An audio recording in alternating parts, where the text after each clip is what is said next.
కొట్టే కారం రంగు రుచి ఆచి కారం పొడి. బెజవాడ రాజకీయాల్లో ఆయన కీలక నేత. రాష్ట్రంలో కూటమి సర్కార్ అధికారంలోకి రాగానే అజ్ఞాతంలోకి వెళ్లిపోయారు. కేసులకు భయపడే అప్పట్లో అజ్ఞాతంలోకి వెళ్లారు. చివరకు ఆంధ్రప్రదేశ్ పోలీసులు అరెస్ట్ చేశారు. దాంతో జైలు జీవితం గడిపారు. ఇప్పుడు మళ్ళీ కేసులు నమోదు కావడంతో మళ్ళీ గాయబయ్యారా?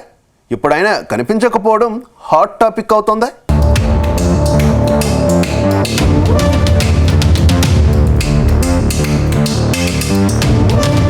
వైసీపీ నేత గన్నవరం మాజీ ఎమ్మెల్యే వల్లభనేని వంశీని కేసులు వెంటాడుతున్నాయి. 2 ఏళ్లుగా ఆయనపై కేసుల మీద కేసులు నమోదవుతున్నాయి.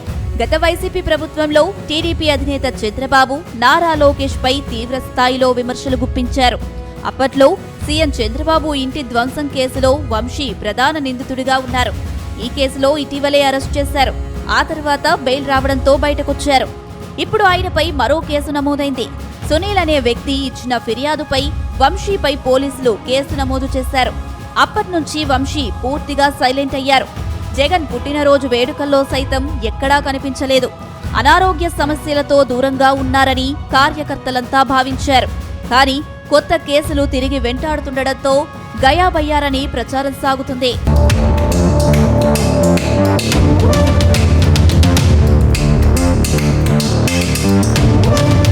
ఇక రాష్ట్రంలో కూటమి సర్కార్ అధికారంలోకి వచ్చాక మంత్రి లోకేష్ రెడ్ బుక్ పాలన చేస్తున్నారు. గతంలో రెడ్ బుక్ లో నమోదు చేసుకున్న లీడర్ల అంతు చూస్తున్నారు. ఈ క్రమంలోనే వైసీపీలో చాలా మంది నేతలను కటకటాల వెనక్కి నెట్టారు. ఇక వల్లభనేని వంశీపైన పలు కేసులు నమోదయ్యాయి. ఈ ఏడాది ఫిబ్రవరి 16న అరెస్టై జైలుకు కూడా వెళ్లి అతి కష్టంపై బెయిలుపై విడుదలయ్యారు. గతంలో ఓ టీడీపీ కార్యకర్త కిడ్నాప్, బెదిరింపుల కేసులో ఆయన ఇంకా ఇబ్బందులు పడుతూనే ఉన్నారు. ఈ నేపథ్యంలో డిసెంబర్ 1న వంశీపై మరో కేసు నమోదవడంతో ఆయన వర్గీయుల్లో ఆందోళన వ్యక్తమవుతుండగా రాజకీయంగా చర్చనీయాంశంగా మారింది. అయితే 2 రోజుల క్రితం వల్లభనేని వంశీ అజ్ఞాతంలోకి వెళ్లారని టాక్ వినిపిస్తుంది. మాచవరం పోలీసులు అరెస్ట్ చేస్తారన్న అనుమానంతో ఆయన కనిపించడం లేదని ప్రచారం సాగుతుంది. వల్లభనేని వంశీని ప్రధాన నిందితుడిగా పేర్కొంటూ ఇటీవల మాచవరం స్టేషన్లో హత్యాయత్నం కేసు నమోదైంది. 2024 జూన్ 7న సునీల్పై దాడి చేయమని వంశీ తన అనుచరులను రెచ్చగొట్టారని, దీంతో వారు కర్రలు, మారణాయుధాలతో తీవ్రంగా గాయపర్చారన్నది నేరాభియోగం.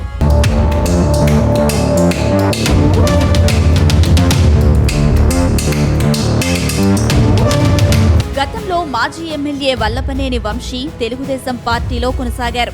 ఆ తర్వాత టీడీపీకి గుడ్ బై చెప్పేసి వైసీపీలో చేరిపోయారు. జగన్ ముఖ్యమంత్రిగా ఉన్న సమయంలో టీడీపీ నేతలను వరుసబెట్టి టార్గెట్ చేశారు. అయితే రాష్ట్రంలో సర్కార్ మారడంతో వంశీపై వరుస కేసులు నమోదయ్యాయి. అంతేకాదు చివరకు జైలుకు కూడా వెళ్లాల్సి వచ్చింది. ఆ సమయంలోనే వంశీ భార్య పంకజశ్రీని నియోజకవర్గ ఇన్ఛార్జిగా నియమించాలని వైసీపీ అధినేత వైఎస్ జగన్ నిర్ణయం తీసుకున్నట్లుగా ప్రచారం జరిగింది. కానీ ప్రస్తుతం ఉన్న పరిస్థితుల్లో వంశీ రాజకీయంగా ముందుకు వెళ్లేందుకు సుముఖంగా లేరని, అనారోగ్య సమస్యలు సైతం ఆయనను తీవ్రంగా ఇబ్బంది పెడుతున్నాయని సన్నిహితులు అంటున్నారు. అటు గన్నవరం నాయకుల నుంచి కూడా వంశీకి పెద్దగా సహకారం లేదని తెలుస్తుంది. అయితే గన్నవరం పాలిటిక్స్ లో ఆయన తిరిగి యాక్టివ్ అయ్యేందుకు ప్రయత్నాలు చేస్తున్నారు.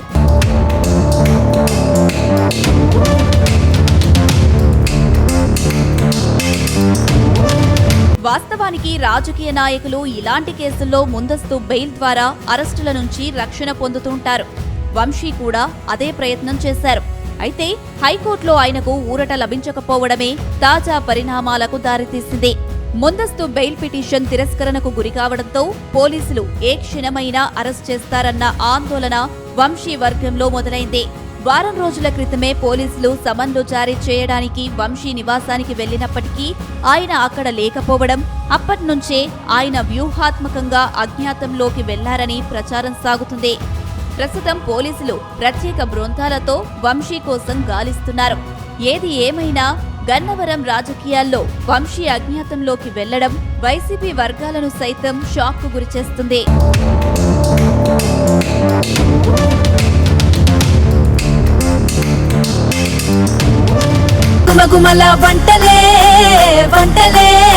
తెరకు ఒకటే కారం రంగు రుచి ఆచి కారం పొడి.